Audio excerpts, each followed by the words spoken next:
And so I have to remind myself, and a lot of that is like the story you tell yourself is real. That becomes your reality. And people hear you say that, they're like, life's not magic like that. Well, okay, so then it makes you have a different perspective when you do things and you make it happen. It's not like some magical thing comes just because you say, get up every day and say, I'm a good public speaker. You know, no, I'm a good public speaker is me telling myself to be a good public speaker, and then I start thinking, how can I be better? Right. How can I erase the word so from my podcast? The first time I met him, he said, you're a good public speaker, and you've done Toastmasters, right? Yeah. You say so as a transition word, and I thought, well, I don't say okay anymore, but I've replaced it with so. You are right, and I still do it, but I don't do it. But every time I say the word so, I think, oh! Well, now you got me all nervous. I'm going to pick your the brain. point with that is I started thinking, what can I say instead? What can I do? I could just be silent and then start the next topic. That's totally okay. That's why it works. So when he said, I want to talk about poverty mindset, I thought, great. So this is Toolman Tim. We all know who he is, so I'm not going to go into his background, and let's give him our attention. So how many people, it's your first time here? That's incredible. I knew there was a lot of faces, and was it yesterday you asked that? And it blew me away how many people I hadn't seen before. So anyway, for the half of you that are new, I could go into my whole biography, but it doesn't matter. But I'm Toolman Tim, friends with Nicole.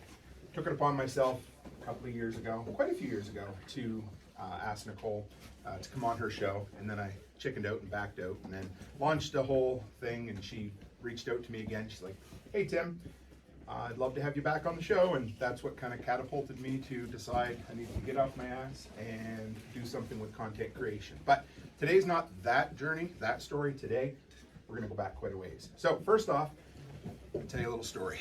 And since I'm up here, I get to tell you whatever I want, and you have to listen to me. You have to nod politely and laugh when I tell jokes, okay? Except for Sean, because I'm never funny. So. Or Brian, which one is it? Same. So, okay, cool.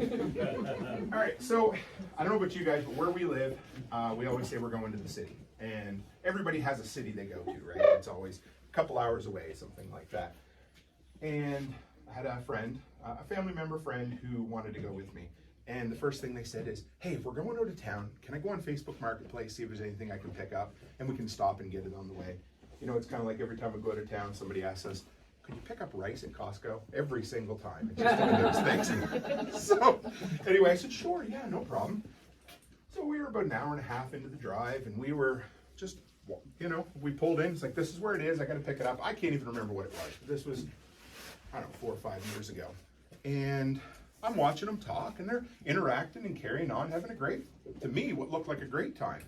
So finally they hopped back in the vehicle with me, and I said, well, that seemed like a really nice lady, and he got kind of this look on his face. I was like, oh, that's weird, okay. I said, well, you know, what did you talk about? He said, well, she has just this really incredible excavating business that her husband started before he passed away. And now she's set up for life and doesn't have to work.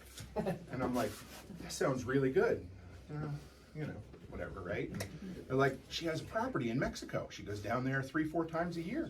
She gets to enjoy life. Man, that's awesome. And the guy I'm talking to is like, not really. Where is this going, you know? So then the next was, and she has condos in Edmonton and Calgary. It's like, good for her, you know, this is great, absolutely. And then my friend said, I just don't get it. Just dripping with contempt, you know, and this is what it was. It's like 4 words. It must be nice.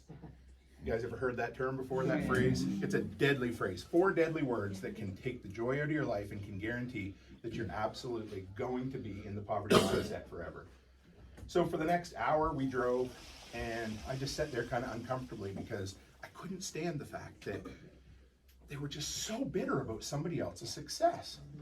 But I'll be honest, that would have probably been me 5 or 10 years ago. That's exactly where it went. So Nicole mentioned, I think she kind of peeked at my notes before we started talking, because that usually happens. But she said about how I keep getting question. And you guys go ahead, out and about. I'll get that out a few times. You can giggle like a funny Canadian. So. Are you sorry? Sorry. Yeah. We kind of dragged that out too, in the garage, right? So yeah. I actually controlled myself yesterday, but if you're going to act like that now. It's all right. I got big shoulders. I can handle it. So go ahead and make fun. Well, you've just gone ahead and included all of us into I have. it. I just call it out as it is to get started, you know. So anyway, I don't know, month or two ago, we were in the city again. Becky had a doctor's appointment, so we decided to make it a midweek vacation for a day or two.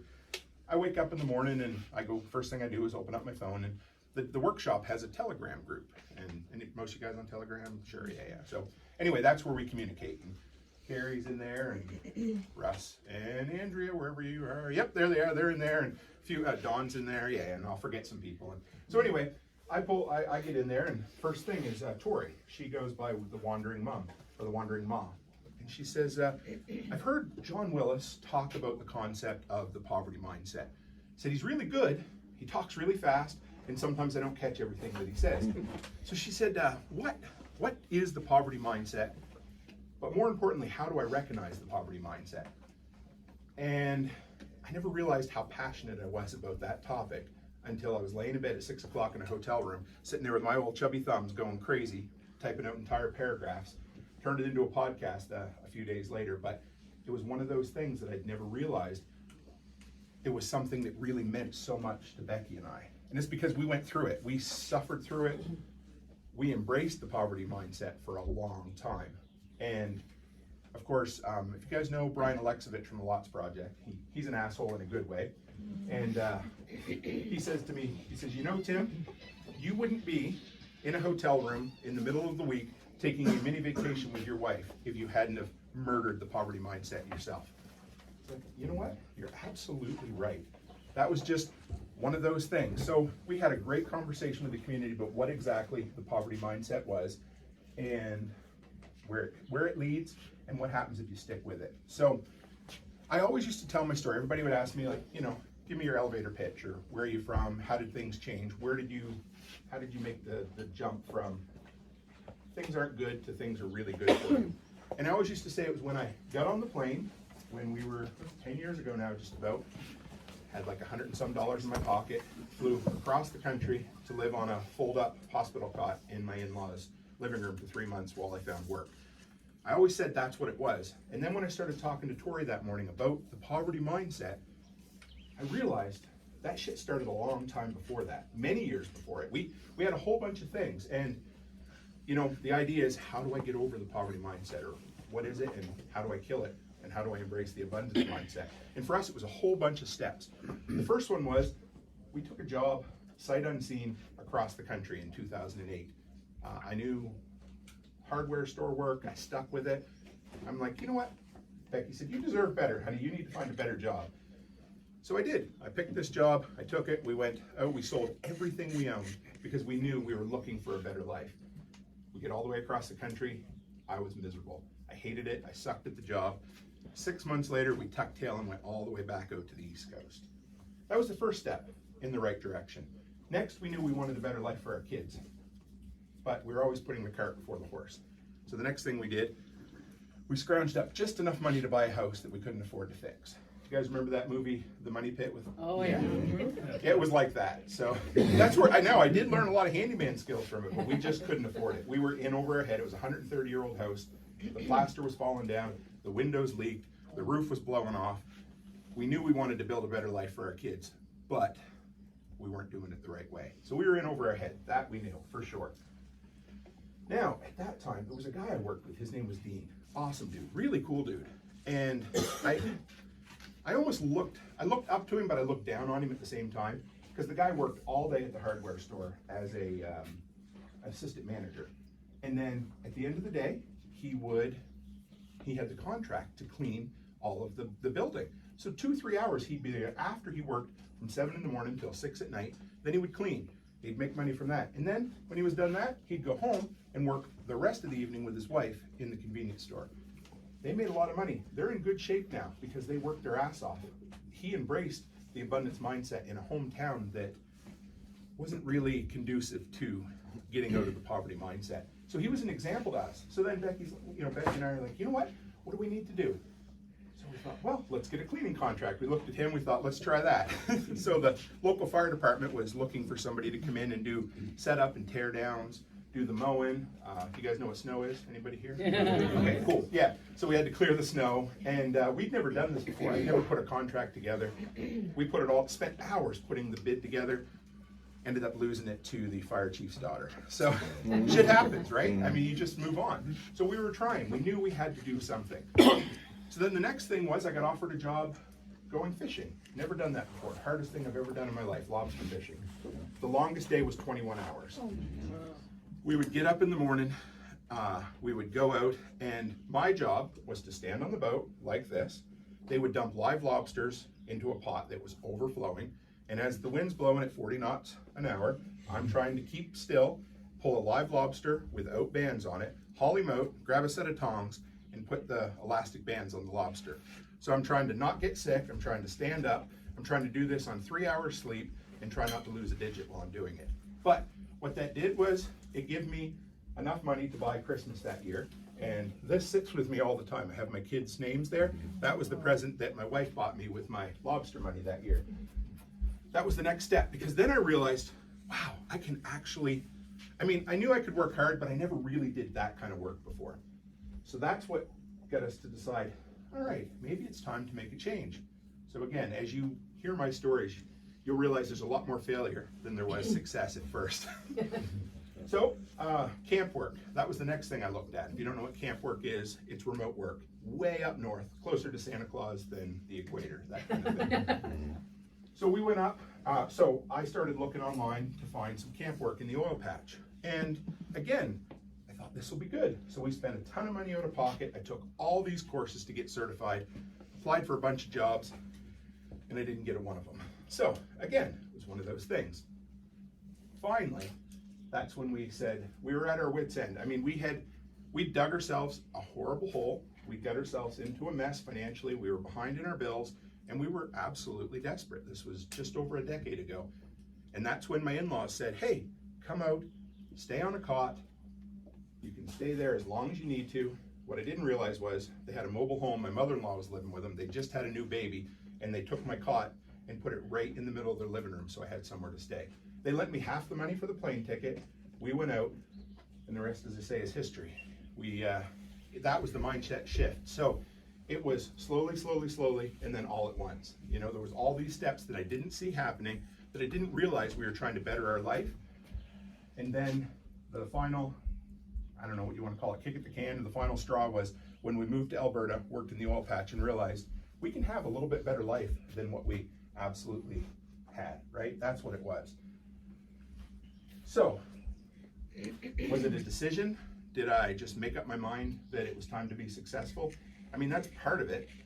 When I started talking about the poverty mindset the first time, some people said, you kind of sound like those name it and claim it evangelists on TV. Does anybody know Kenneth Copeland? Yeah, anyway, it's no slam on him, but I used to study him in college, and the whole idea was, if you just believe it, you're gonna have all the riches in the world. In other words, you know, he has a private jet and all that, I'm not sure. Anyway, so it is exactly what it is. So, but that's not what it is.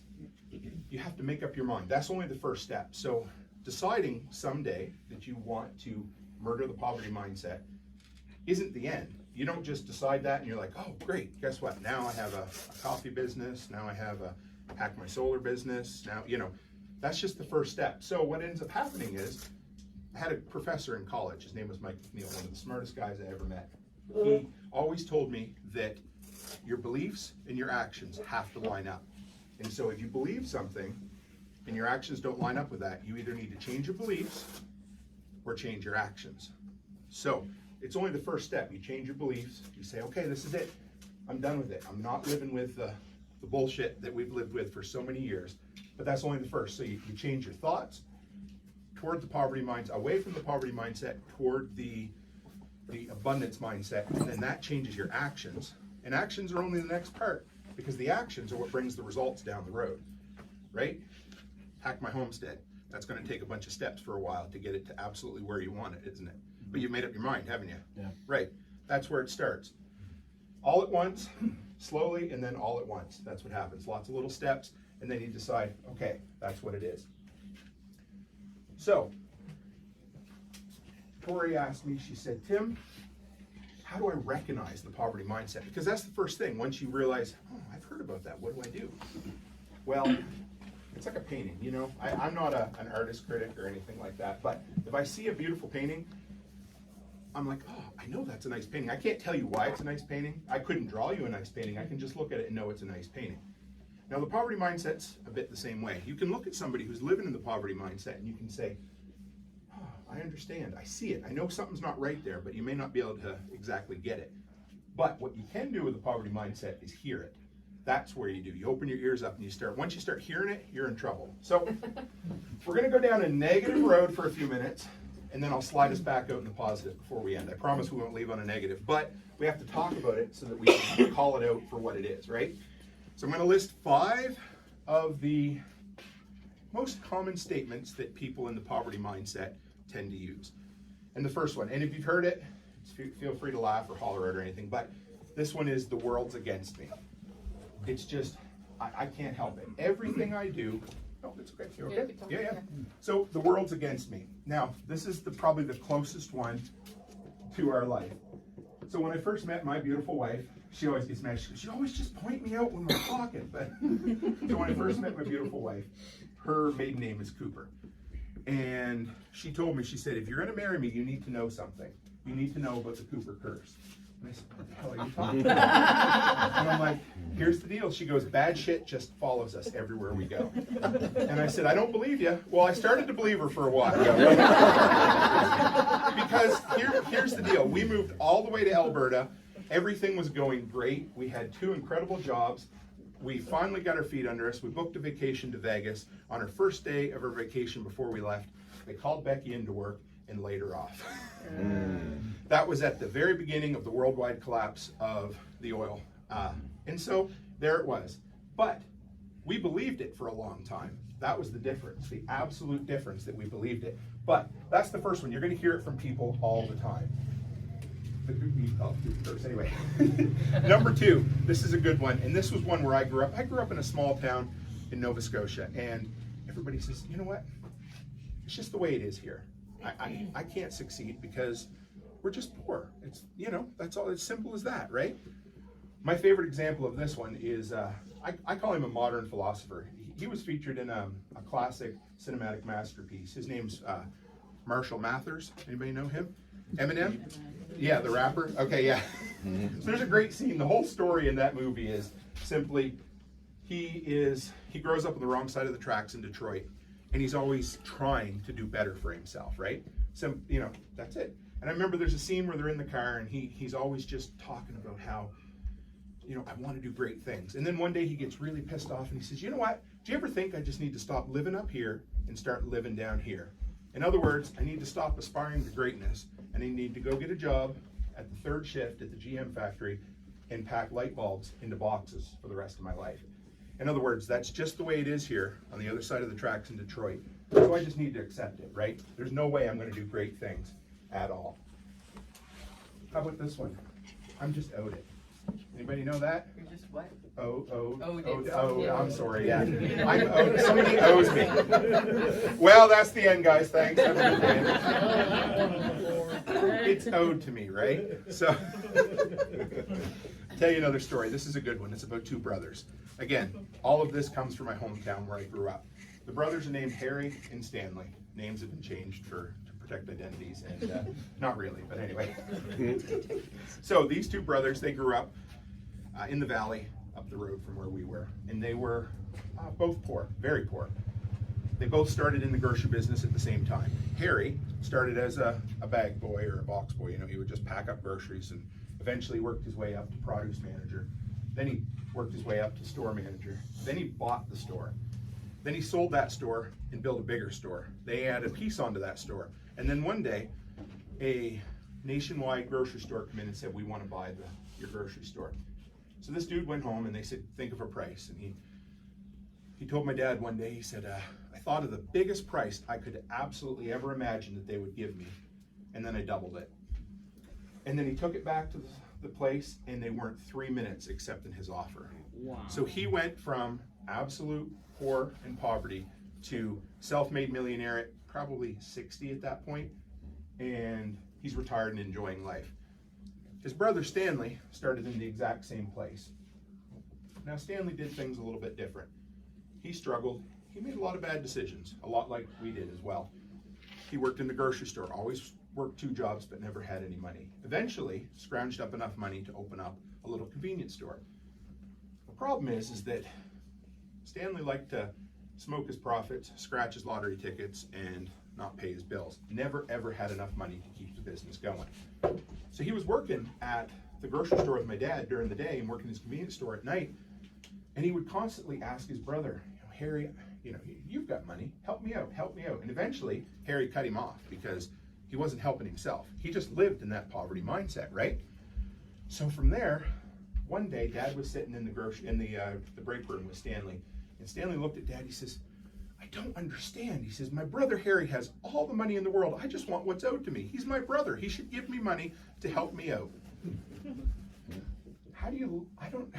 Even at the worst of times, I'm not sure how I would live with myself at that, That's tough. You get to that point where you think other people owe you anything, you're embracing the poverty mindset completely. How about if I just had a rich daddy, everything would be okay? If I was... If I had a rich dad. Did you hear that echo? That was weird. Normally echoes are deeper. This one was a little higher. No, that's what you sound like. I know. I'm getting you later. So, I don't know if you guys have noticed lately, but there's been this real focus on Nepo babies in Hollywood. Everybody's like, if you don't know what that is, it's fine. I didn't either. I had to look it up. So basically it's, 80% of the people in Hollywood got their jobs because mom and dad were also in Hollywood. Whatever, who cares? Doesn't matter. If you want to be an actress or an actor, doesn't matter what it is, right? Lots of people say, well, if Bill Gates was my dad, or, insert rich person here. A lot of us would love to have Elon Musk as a sugar daddy right now, right? So whatever it is, people say, if I just had a rich daddy, things would be better. But since I don't, guess what? It doesn't matter. I don't have to do anything, right? How about this one? I would be a millionaire if. I've met lots of people who have a story of invention that they thought they came up with, or a business idea. See, he's shaking his head, he knows. Yeah, I used to do it, right? You always meet somebody and they have a story like, well, guess what? I thought of the television remote control in 1945, but I didn't do anything with it. And now, well, it's just the way my life is, right? When I was in high school, I used to look around in my town, and I always had the entrepreneurial spirit. And I thought, guess what? We really need a self-storage business in my town. I thought it'd be great. I didn't have the money, I didn't do anything else with it. A few years later, a really cool dude, his name's Glenn, he's a very successful entrepreneur in my town. He opened one up and made probably $1 million off it. Good for him. You know what I mean? Like, I didn't sit back and begrudge him for doing it, but lots of people do. That's the thing. They say, well, I'd be a millionaire if. I knew a guy who invented a different type of farm implement that he just had, and he always told the story of, if I had just patented, I'd be a millionaire, right? But instead you struggle. That's exactly it, right? It's just, we always look for excuses for how in the world, how do we justify that we're living in the poverty mindset, and how do we say, yeah, it's okay, right? And the last one you already heard me say is, it must be nice. Now that's become a mantra in the workshop community. So when I see people, or when I get in the workshop community in the morning, and I'll be like, hey guys, guess what? I'm speaking today at LFTN. And somebody invariably will come up and say, must be nice, because they love to bust my balls on this. And that warms my heart to no end, because that means that they have absolutely embraced it. They know I've taught them something, or they've learned something from me, because that's become our mantra. Becky and I used to say it in jest quite often. It was our thing, because we knew people who absolutely embraced the poverty mindset. And our favorite thing to say was, it must be nice. And so that's whenever I log in, whenever anybody in the workshop community share something great, quite often somebody will come back with, it must be nice. And that's their way of saying, good for you. You've embraced the abundance mindset. You haven't embraced the poverty mindset. But all of those sayings, whether it's I must be a millionaire, or I'd be a millionaire if, or it's just the way it is here, or I want what's owed to me, what do? They shift the responsibility, right?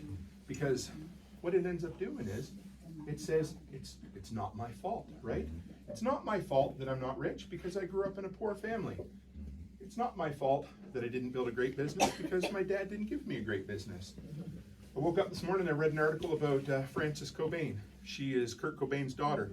She has almost no money. She inherited $11 million from him because I don't know why that happened, but I'm guessing part of it is that she didn't earn it, right? She didn't come into it. So that's what it is. It shifts responsibility. It takes away the fact that whatever I do can make it better. So if it doesn't, guess what? I get to keep sitting there eating Cheetos, watching baseball, doing whatever I want to do, because whatever I do doesn't matter. That's what it is. All of those end up shifting the accountability for you.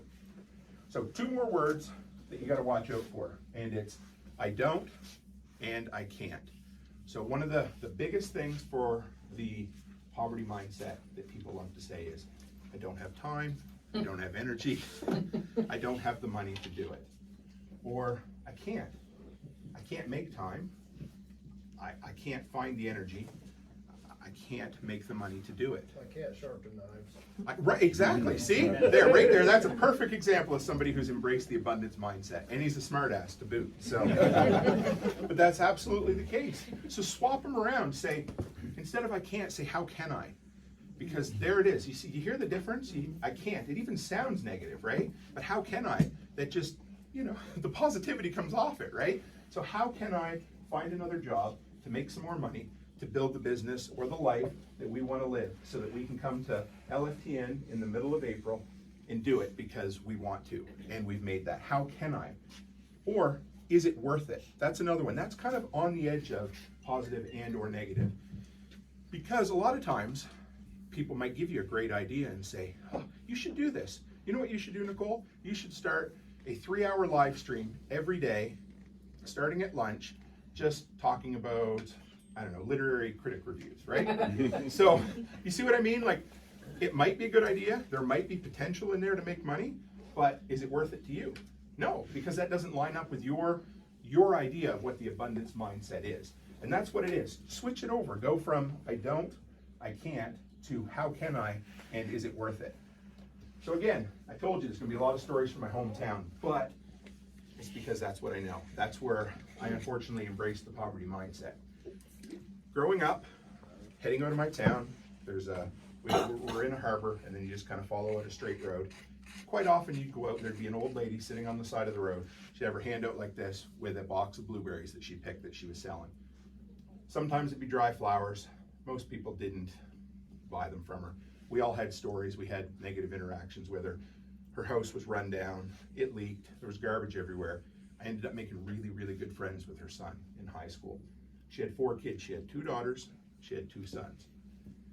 Now, if there was any family around that had an excuse to embrace the poverty mindset and say, I didn't have a chance, nobody would ever begrudge them, right? They never would, because they knew. You just say, well, they grew up in it, so that's what it is. The 2 girls, they still live in my hometown. They embrace that poverty mindset. They don't do a whole lot, unfortunately. They kind of followed in their mother's footsteps. But the 2 guys, one of them has a girlfriend, moved across country, has a great job, made his life for him. The other one got married, has kids, has a great job in a grocery store, but had to move away from town. So what is it? You got a family of 4 kids who all grew up in some of the worst poverty mindset locations that you can find, and 2 of them managed to end up heading down a good path, and 2 of them managed to head down the bad path. And everybody says, well, I can't help it, I was born that way. Well, look at them. What did they do? There's 4 people there, and 2 of them did incredible things in their life, and 2 of them decided, the poverty mindset's okay for me. So how do you flick the switch? What makes you decide to wake up one morning and move from your hometown or start a business or whatever it is? The first thing is, I got a whole bunch of rules to live by, and one of my favorite is, you can't dig yourself out of a hole, because you can't. If you're digging in a hole, the first thing you got to do is stop digging, right? Set the shovel down and figure it out. After that, you can worry about how you're going to fill it in. John Pugliano yesterday talked about filling up buckets and then they overflowed and filled in the well. Well, that's kind of what you do. The first thing you do is put your shovel down and say, all right, honey, we've been making some bad financial choices for a while. We need to figure out either how to bring in more money or how to eliminate the debt. So start filling it in, because when you look at things negatively, when you look at, you know what, if I just keep digging a little harder, I'll eventually get out of the hole. No matter how hard you try, you're never going to get out of that hole, right? So that's where you start. And then from there, people say, well, how do I recognize it? Where do I go? What do I do? Well, first off, if you're here, you probably already know the poverty mindset's an absolutely horrible thing to be in, right? That's simple. We know poverty mindset sounds bad, but everybody who came here hoping they could go home and do something great. Oh, there, see, I was like, man, I was a little worried for a second. We were processing the sentence. I understand. I talk fast and I mumble like a Canadian, right?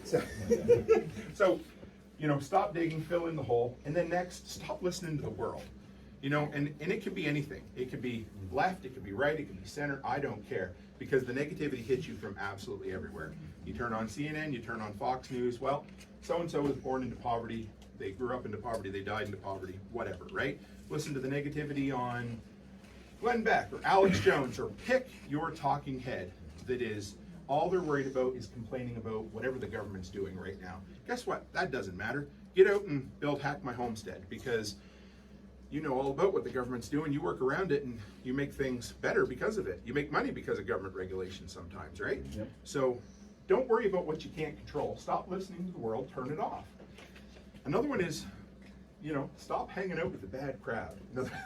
And this is simple. And that, people might say, well, what is this, high school? Well, no, it's not. Yeah, well, it kind of is, right? When you're with the bad crowd, because those are the type of people that tear you down. The great example is the barflies. You just go, I picture something like Shameless or It's Always Sunny in Philadelphia, and just people sitting around bitching at the bar all the time, right? You're not going to solve anything. You just want to commiserate with one another. You all want to get together and be like, shit went sideways again this week, but it's okay, right? Throw them away, get rid of them, because we become like the 5 people that we surround ourselves with, right? So if you surround yourself with barflies, or this one might, touch a few feelings, but hang out with the guys at the gun shop and all they do is bitch about what the government's doing. What good does that do to you, right? Find people like Nicole, Jack Spiritual is another one. Find people you can surround yourself with that inspire you, that make you feel guilty for not being productive, in a good sense. Find people who want to lift you up. Find people that say things like, good for you. That's the big one. So if you're wondering, how do I flick the switch? That's the first one you can start with, is if somebody comes to you and says, I want to write a knitting book, Now, I'm sure you're past the jealousy stage, but I can tell you, when I was first doing this, do you guys remember Bugs Bunny? Of course you do. Yeah, back in the day, Bugs Bunny, sometimes I don't know if I should do something good or bad. He'd have this little angel on one side and the devil on the other. Well, at first, and Tim, what's he talking about? At first, when you hear somebody come to you and say, man, I just made my first $1,000, or I just made my first $120 cleaning out gutters for somebody, there might be that little bit that just comes up, and the old must be nice will come back a little bit, but that old little red guy right there, just flick him off, move on, and that would make a good TikTok video right there. Yeah. So, Let's do that later. yeah, we will. So, anyway, flick him off and just convince yourself that you're going to be happy for other people. Because the biggest measure of a successful person is how happy they are for the success of other people. And that's what it comes down to. Because if you find somebody who says, Nicole comes and says, guess what? I just sold my 1 millionth pound of coffee. And one person says, must be nice. Well, they're never going to do anything, right? That's just as simple as that. But if somebody gets excited, their eyes light up and say, good for you, of course, that's the abundance mindset. Because you want to see other people succeed and it becomes contagious. Absolutely everybody ends up wanting to be just like that. All right, now, here's the next one. This is a big one. This is one where I changed. Again, we built the poverty mindset. Last year, we spent a week before we came to you on the beach in Daytona Beach. First time we'd ever done that. And during that day, Nicole messaged me. She's like, hey, do you want to do a live stream? Yeah, sure, why not? So I'm in the hotel. The waves are clapping behind me. It's the first time I get to meet John Willis. And he changed my mind on a topic that day. So the next thing, when you want to embrace the poverty mindset, and John Pugliano put it a little more politically correct yesterday, but there comes a time when you need to take fucking risks. That's what it comes down to. So if all you heard was the F word, you're probably not listening. But no. All I heard was John Willis's voice. Yeah. That's tomorrow. Right. So here's what I always told people when you had to build a business or you wanted to do something great. This is what you need to do. You need to work your ass off in the evenings, save up 3 to 6 months worth of income, and then pull the plug and go and do something great. Yep. Always said that. And officially, Jack Spirko's the only person I know who did that. yes, exactly. Because guess what? Twice in my life, I quit a job with 0 notice because I was so burnt out and left ourselves in a lurch. The second time, I said to Becky, I can't do this anymore. She said, just quit. I'm like, we had almost no money in the bank, none at all, and we ended up going from there, and that's when the desperation kicked in and we realized, shit, I can do this. Because if I don't, we don't eat. Now, again, I've said this before. I'm not telling you to go home and quit your job tomorrow because I don't want to hear from an ugly wife or an ugly husband who is so mad that I told them to quit their job. That's not what I'm saying, but what I am saying is take calculated risks. We did that during COVID. We took, so because we hadn't taken a big enough risk walking away from the man and building a handyman business, the next thing we decided to do was take absolutely every penny we made from that handyman business and invest it, how am I doing? 20 minutes. Okay, and invest it into a daycare. During COVID, daycares were shut down. I don't know, we really don't know how much we spent, but it was somewhere between $50,000 and $80,000 that we put into that we didn't really have. It was a risk. Becky told her story last night. For the first year, we had way less than half a dozen kids. To the matter of fact that we ended up having a pizza party one night with the 4 staff where we talked about, if this doesn't change in a couple of months, we have to shut it down. But we waited a little longer and we ended up getting a few more kids, and then the government brought in a great program that we took full advantage of and ended up having a ton of kids now. And now she's my sugar mama, and her money, the money that comes from that daycare is exponentially more than what the handyman business started out as. Now, Becky told me a story not too long ago, and this is a good one. This is about her grandparents. So back in the 40s or early 50s when they first got married, they didn't have a pot to piss in.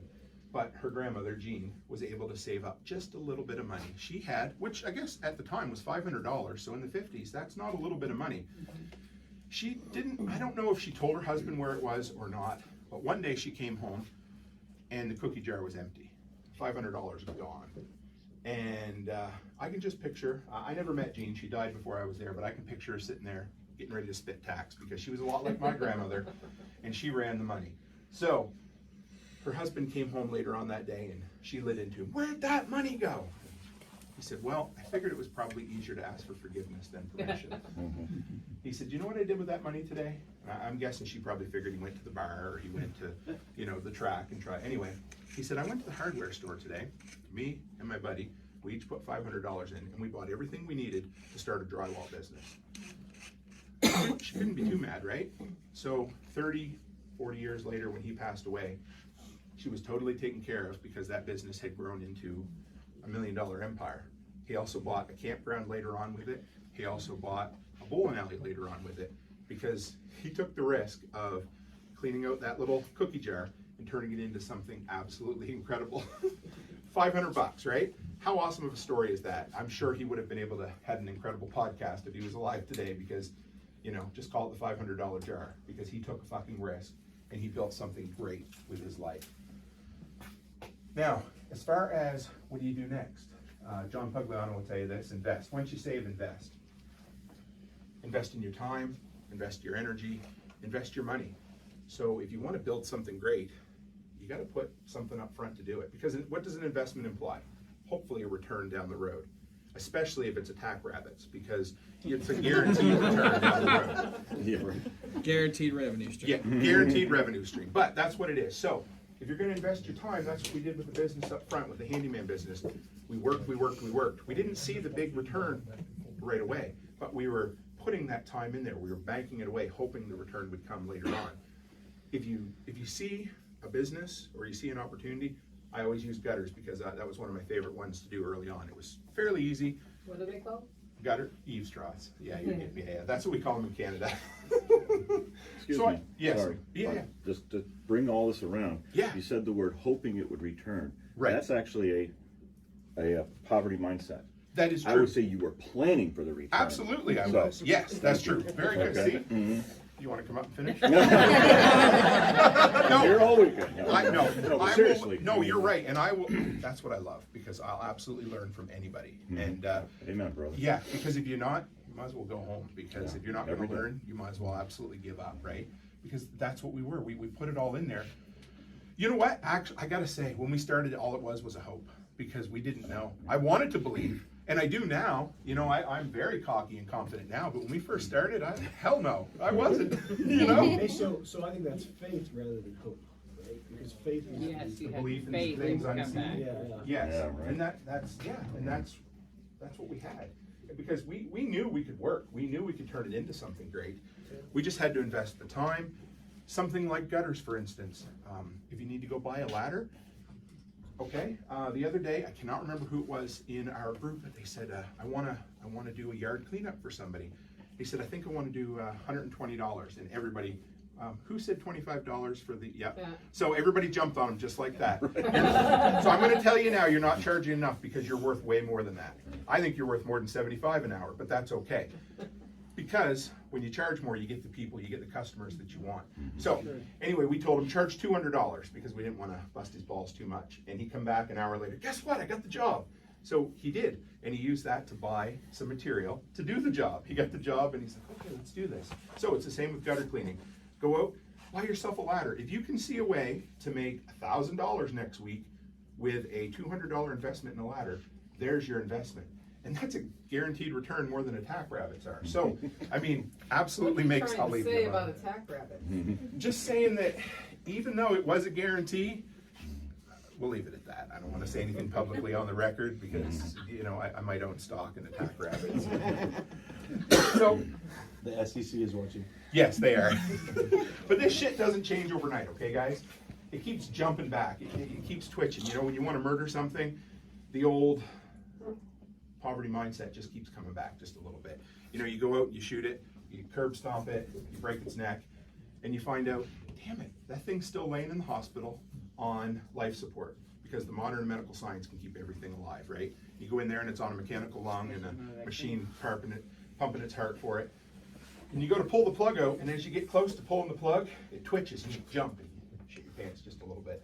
Because every so often it jumps back up at you, right? So you gotta go over there and unplug the life support. I was in the hardware store the other day and a lady there, she's a good friend of mine, Rita, she was talking about when she struggled as a single mom. And she was always worried about the power getting shut off. And so, give you a little insight into our poverty mindset and where we're at. I remember at that moment, you ever have those memories that just flash back? Yeah. So I was reminded that day of 12 years ago. I was at home, I was working from home at the moment, and we always struggled to keep the lights on, always. They never got shut off, but we were always worried that the power's gonna get shut off on the kids. And I seen the power truck pull into the front yard. And I got sick to my stomach. I thought, today's the day that I finally failed my kids. Now, here's the deal. All they came was to change a light on a street lamp. But I remember that fear, right? I was absolutely, because that's what we lived in. That's all we ever lived in. And it was absolutely horrible.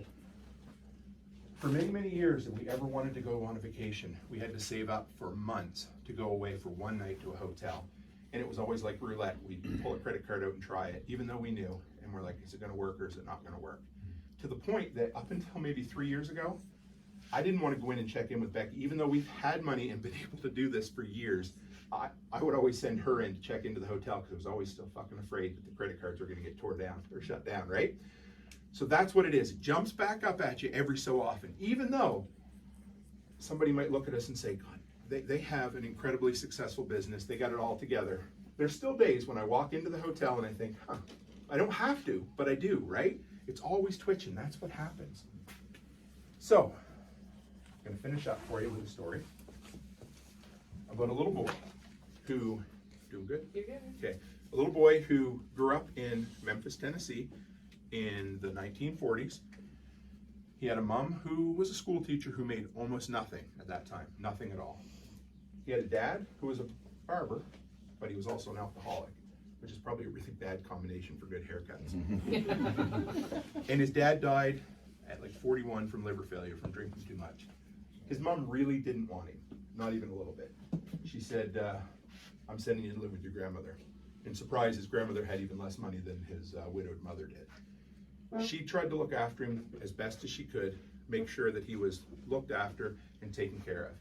If there was ever a boy who had an excuse to embrace the poverty mindset and say, guess what? It's just the way it is here in Memphis.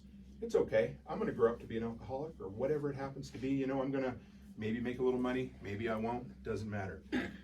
If you ever had an excuse, it would be that boy. So I'm flipping through the channels one day and I turn on and there's that boy all grown up getting interviewed on CNN. And you'd recognize his voice as quick as you'd recognize his face. But the gentleman who was sitting there getting interviewed was Morgan Freeman. We all know Morgan Freeman. He's like the narrator of everything, right? And he was being interviewed and they said, you know, you grew up in poverty. How did you dig yourself out of it? And he goes, well, to be honest, I mean, it is kind of funny. I grew up in 1940s Memphis and yet here we sit. I'm sitting across from you on the anchor desk at CNN. You're asking me about my life because I did something incredible with my life. And then Don Lemon was the guy interviewing him. And he says, well, what do you say to the people that say, yeah, all you ever preach is pull yourself up by your bootstraps, work a little harder, and do something just a little bit better? He said, what do you say to the people that say, you don't understand, it's like that here, it's not like that here? And he gets real quiet, like Morgan Freeman can do. And he leans in with a great big grin on his face, and he says one word. He says, bullshit. And he says, listen, here's the deal. He says bullshit, and then he leans back, and he does the Morgan Freeman thing, and he gets into his narrator's voice, and he says, courage is the key to life itself. That's what he says. That's all there is. You have to take a risk, you have to take a chance. And then he goes on to tell a couple of stories. He says, you know, when I've gone back to my hometown before, people have said, you know, I really would have liked to have done something great with my life. And he says, you know what? They won't, because they're already talking in the past tense. They say, you know, I really would have loved to have done this or that, or I'd love to do this or that. And he says, I look at them and I say, you can.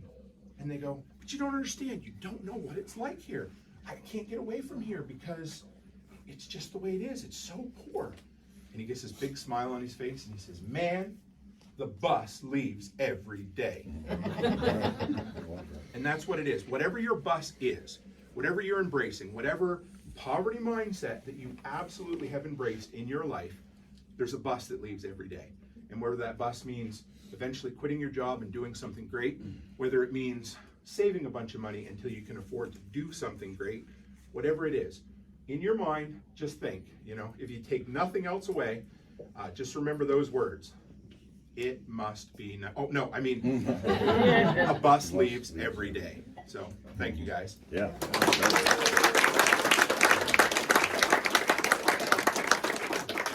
Who has questions?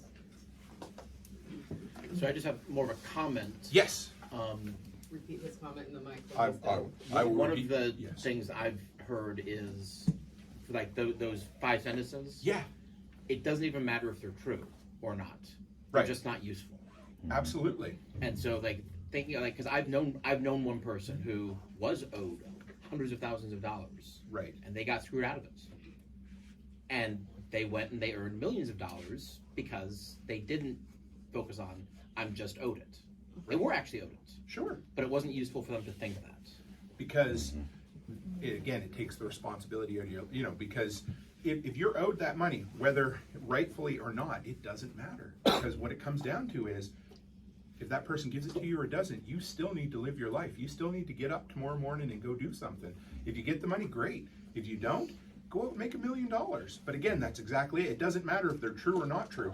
They're completely unhelpful. And that's what it does. It takes the responsibility away. life's just not fair. That's what I tell my kids all the time. You better get used to it. Life's not fair. It's You true. know, And it's- we aren't, you just no one's make allowed the to say the best. word fair in our house. But yeah, go ahead. because it's not. Life is not. I mean, because how is it fair that some people die young from cancer and other people get to live till they're 85? It's not. But so what? Do with whatever you can with your life. Get on the bus, run away, do what you can, because we don't know if we have tomorrow, right?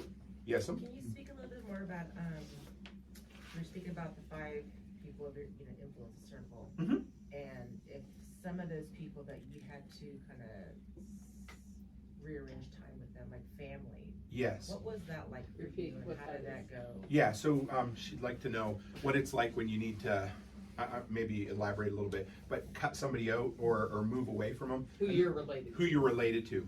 That's not easy. That was a struggle for me for a long time. We had some family members whom I kept around longer than I needed to. And the best thing, and it's not easy, it's simple, but it's not easy, is to cut it right away.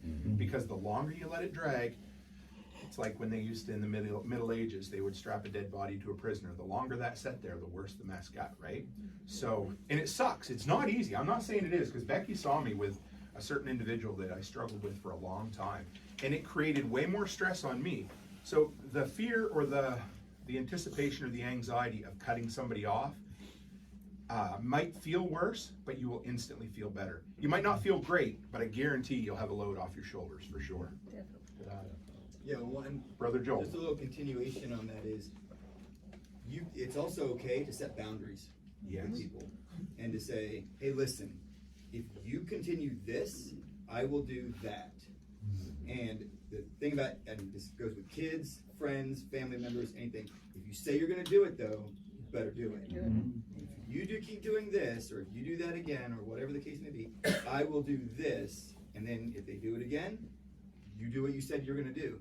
And maybe 6 months, a year later, you can give them another chance, especially if they're family or something like that. But it's like, but they know, again, you cut me out for a year. Like you said you would, and you did. So then when you say, if you do this, now they know you're gonna do what you said you're gonna do. And that, sometimes it'll help them. Sometimes you still have to cut them out. But at least you can go, I told you what would happen though. I was as fair as I could be to you. I told you, if you do this, I'm doing that. You decided to do it anyway. So they're disrespecting you. They don't care about you enough to not do whatever that thing is. So what do you owe them at that point? You don't owe them anything. And it shifts the responsibility to that person Yeah. as well. Because you say, if you continue being a dick, you're gonna get what you deserve. So you give them an option at that point, because if you just cut them off with no explanation, Right. they might be a little butthurt. Too bad. But if that's what you need to do it. But if you can set boundaries with a person and say, if you don't respect this, if you continue with the negative, if you continue to shit on every good idea that I ever had, then I can't be with you anymore. And I didn't point at Becky because that's what she did. I pointed at Becky because she has someone very close to her who does that to her, and we've worked on it, right? So that's what it is. So by shifting the responsibility to them, they know the consequences, and at that point, it's just like a kid, If you go out on that frozen lake, you're grounded, right? Simple as that. So if they go out there, they know it's their fault. Did I see? Yes. So, I think it was Matthew said about, even if those negative things are true, you can't believe them. Right. It's the same way if even the truths are true, with like, maybe you're not worthy. Right. Maybe you're not smart enough, maybe you're not right. But you don't have to You be. don't have to be. I mean, you say it yourself, you're the dumbest millionaire you've ever met, right? So, no, but you're right. I mean, why? It's hard to believe, but there's a lot of better looking people out there than me who have built businesses. So why in the world am I worthy of it, right? We probably aren't, but that's okay. That should never get in your way of that. I'm going to add that to my next presentation. So, any other? Oh, yep. Mr. Andy.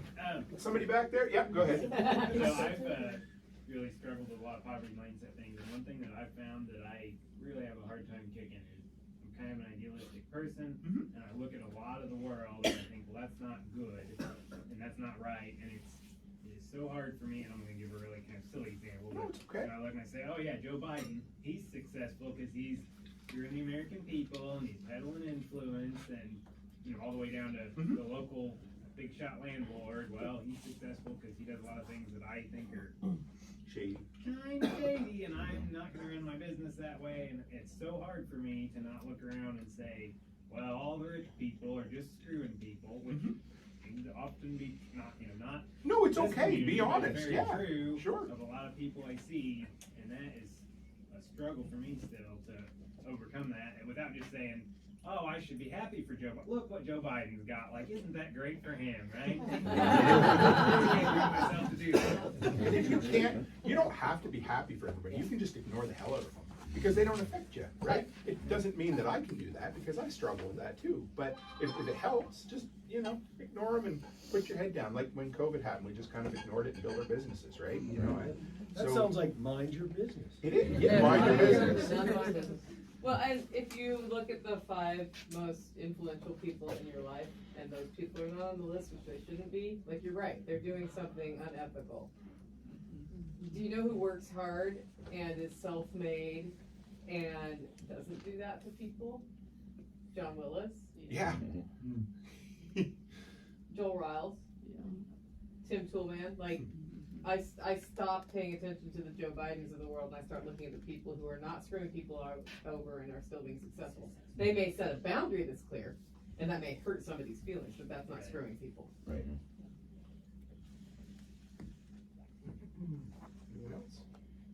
It's just one thing I wanted to throw in kind of on boundaries. Sure. And, something I think I've heard Nicole say or somebody on a podcast that I really liked was do the hard things now so you don't have to do harder things later. Yes. So when you're entering into, especially dealing with family, friends, I would, the old thing about not going into business with family and friends, I think is usually a pretty good idea.